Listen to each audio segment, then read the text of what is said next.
السلام عليكم ورحمة الله وبركاته. حياكم الله. بالبداية صلوا على رسول الله. اللهم صل عليك يا حبيبي يا محمد. ردة فعل بن زكري مدرب الجزائري مدرب نادي الشباب بعد الخسارة من النصر اليوم، ونشاهد طبعا بن زكري وانفعاله، وتشاهدوا طبعا حزن بن زكري بعد نهاية المباراة وخسارة الشباب أمام النصر اليوم ب4 أهداف مقابل هدفين، وانفعال بن زكري بعد هدف كريستيانو رونالدو الثالث.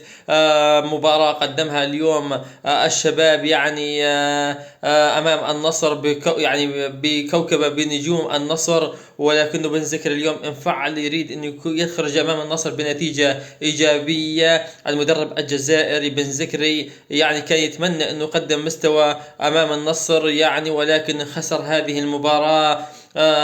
يعني صراحة هذا الانفعال الكبير من بن زكري يتلاقى بانفعال أيضا ويعني من الجمهور الجزائري، وكلام حول انفعاله. يعني بن زكري مدرب يعني للمنتخب، يعني مدرب بالنسبة لي أتى إلى الدوري السعودي، درب أكثر من نادي في الدوري السعودي، واليوم يدرب الشباب ويخسر أمام النصر، وانفعال كبير لابن زكري. وأيضا يعني ردة فعل جمهور طبعا الجمهور وأيضا الجزائريين حول انفعال بن زكري. أتمنى منكم الاشتراك في هذه القناة فضلا وليس أمرا، لكم مني كل الحب والتقدير والشكر، وأستودعكم بأمان الله.